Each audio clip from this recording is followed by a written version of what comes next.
Mike Quigley. He's an Illinois Democrat who is a member of the Intelligence Committee. Congressman, good to see you as always. Thank you for coming in. I appreciate it. Thank you. I want your reaction to the Washington Post's reporting that the whistleblower's complaint involves Ukraine. Is this new to you? Did any suggestion of this come up in today's meeting with the Intel IG?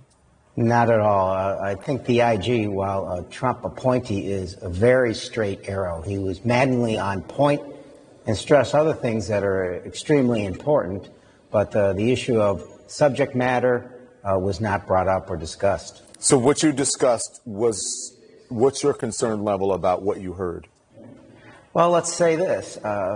He talked about the fact that it was urgent and credible, that it was corroborated, and it involved one of the most important functions that the DNI carries out, its responsibilities to the American people. Now, that's scary enough.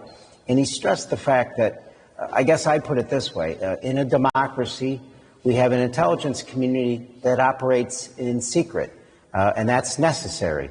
But that system only works in a democracy when there is a functioning oversight by the Congress and when there is the opportunity for whistleblowing.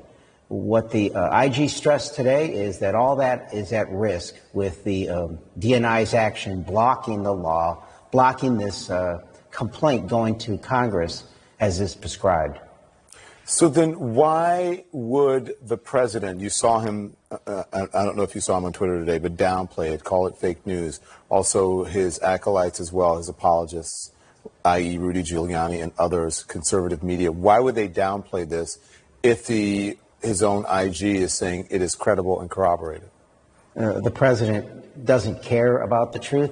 The president has never in his life been held accountable for any of his actions.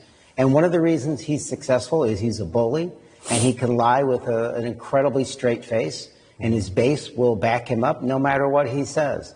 And if the law is allowed to be violated in this manner, he'll get away with it again. Do you think the White House and the Justice Department are trying to cover up wrongdoing on the part of the president?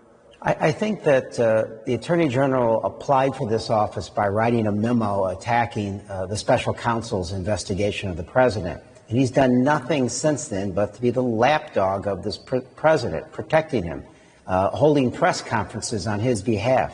I think that in the end, what the Russians did to this country, I think Mike Morrell described as the political equivalent of 9/11. I think what we're continuing to witness is the fact that the president's reaction to what the Russians did will have a longer-term, more negative impact on our democracy, the independence and the integrity of the Justice Department and the intelligence community. It'll take years to recover. Well, let me ask you this, because we mentioned Rudy Giuliani. The Post reports that Democrats are already examining whether Trump and Rudy Giuliani sought to manipulate Ukrainian government into helping Trump's re-election campaign. Giuliani just told Chris that he did ask Ukraine to investigate Joe Biden after first denying that. What's your reaction? My reaction is, what is Rudy's role? He says he does something and then tells the president. As an attorney for 10 years, I absolutely never did that. Is he acting on his official capacity or unofficial capacity? Obviously, he isn't in any official position where he had to be approved by the Senate. What acts are he carrying out? How much of it is for his personal gain? How much of it is to protect the President of the United States? Carry out methods that can only be described as Byzantine and bizarre. Congressman, the acting DNI, Joseph McGuire, will appear before your committee next week. How do you get him to change his mind and release this complaint to you? I don't know that we will. I think we can educate and inform the American public that the law is being violated, pointing out that the statutes say he shall turn this information over, pointing out the attack on the democratic process and why it matters to the integrity of the intelligence community and the work that it does, the fact that it really challenges our national security.